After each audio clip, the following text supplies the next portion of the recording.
To understand the magnitude of what happened in 732, we need to rewind about 100 years to the deserts of Arabia.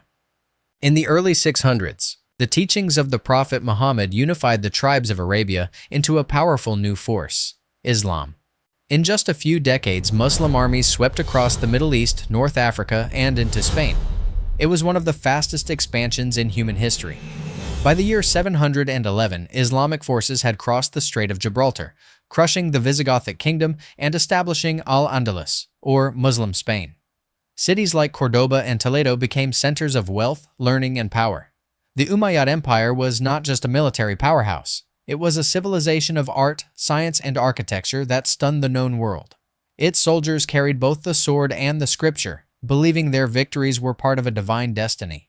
From Damascus to Seville, banners of the crescent waved over lands that had once belonged to the great empires of Rome and Persia.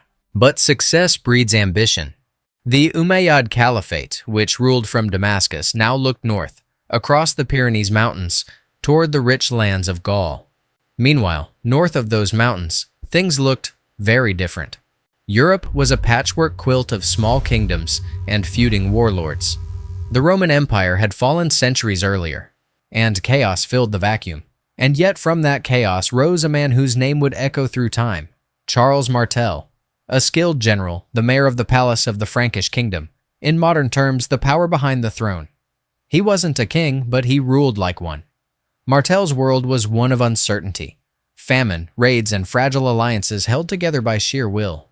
He spent years consolidating his power, defeating rival nobles, and training a professional army that could stand against any threat. To his people, he wasn't just a leader. He was the wall between them and the unknown forces pressing in from all directions. Martel reorganized his army, trained men in heavy infantry tactics, and made loyalty his weapon. He saw the Islamic raids across southern Gaul and knew something bigger was coming. When faith, empire, and ambition meet, something has to give. And in 732, it would.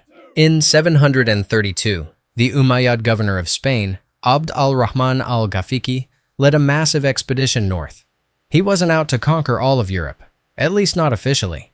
His mission was a mix of politics, plunder, and perhaps expansion. But it was large enough to change history. Thousands of seasoned cavalrymen, archers, and foot soldiers marched beneath the Umayyad banner, their armor glinting in the autumn sun. They were veterans of campaigns across deserts and mountains, carrying with them the confidence of an empire that had never known real defeat. To the Franks watching from the forests of Gaul, this army must have seemed unstoppable.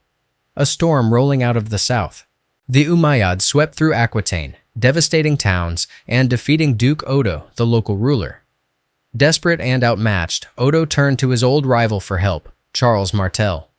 Together, they prepared to make a stand.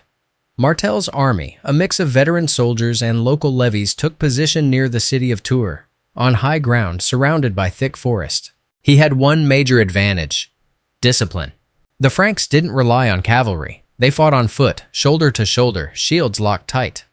The battlefield itself favored Martel. Narrow passes and dense trees limited the enemy's ability to maneuver. His men had the home advantage, fighting for their families and their faith, while the invaders were hundreds of miles from their base.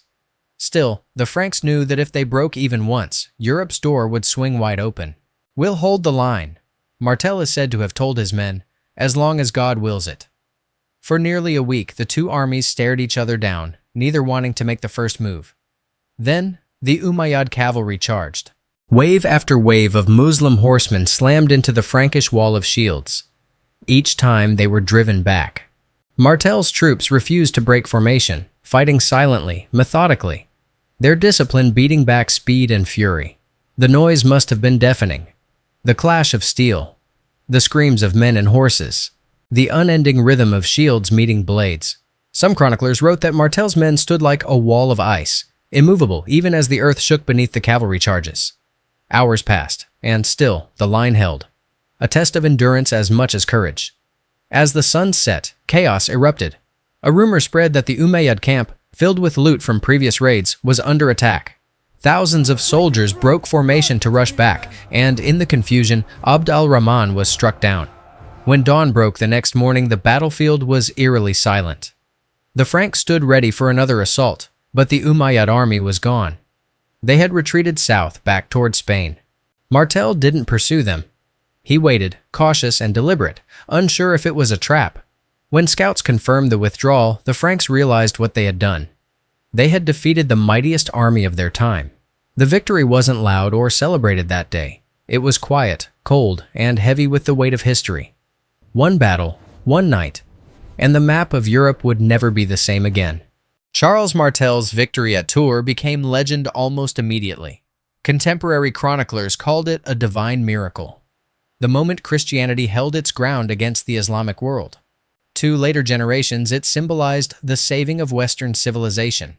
For medieval monks copying the story centuries later, Tours was proof that God had chosen Europe to endure. To others, it became a rallying cry, a reminder that unity and faith could overcome impossible odds. The myth grew with each retelling, blending history with destiny until the line between them disappeared. Martel's success made him the most powerful man in Western Europe. His family, the Carolingians, would go on to produce Charlemagne, the first Holy Roman Emperor. In many ways, this battle set the stage for what we now think of as medieval Europe. Martel's reforms laid the foundation for feudalism, for armored knights, and for the alliances that would dominate the Middle Ages. The hammer that struck at Tours echoed through generations, shaping Europe's armies, its politics, even its faith. Without that moment, the Europe we know today, its borders, its cultures, its religions, might look entirely different. But as every historian will tell you, the truth is always more complex. The Battle of Tours didn't end Muslim influence in Europe. Islamic rule thrived in Spain for centuries afterward, producing incredible achievements in science, art, and philosophy. And while the battle was strategically important, some modern scholars argue that the Umayyads never planned to conquer Europe entirely, that it was a large raid, not an invasion. Yet even if the scale was smaller than legend suggests, perception became reality, and perception is what shapes civilizations. To the Franks, Tours proved that divine favor was on their side, fueling a sense of destiny that carried them into the Carolingian age. To the Muslim chroniclers, it was a lost campaign, notable but not defining, a testament to how differently history can be remembered. Still, history isn't written just by armies, it's written by memory. And the memory of Tours carried weight for centuries. It inspired future kings, crusaders, and empires. It became a story of resistance, unity, and destiny. In 732, the clash wasn't just between two armies, it was between two visions of the world. Whether you see it as a defense of Europe, a myth of Christian triumph, or simply a turning point in the long ebb and flow of civilizations, the Battle of Tours remains one of the most consequential confrontations in world history. On that field near Tours, two cultures met, and though both survived, the balance of power shifted forever. Europe would rise under the banner of the Carolingians, while Al-Andalus would flourish in the south, a beacon of learning and art for centuries to come. In a way, both sides won something. The Franks secured their future, and the Umayyads built one of history's most brilliant civilizations. It wasn't the end of one world and the beginning of another. It was a meeting point, a crossroads in time. And from that crossroads, the story of Europe as we know it truly began. History isn't just about what happened, it's about what we remember. So, was the Battle of Tours the day Europe was saved, or just another legend told by victors? Let me know what you think in the comments below. If you enjoyed this story, hit like, subscribe, and turn on notifications, because every week we uncover another moment that changed our world forever. Thank you for being here. See you in the next video.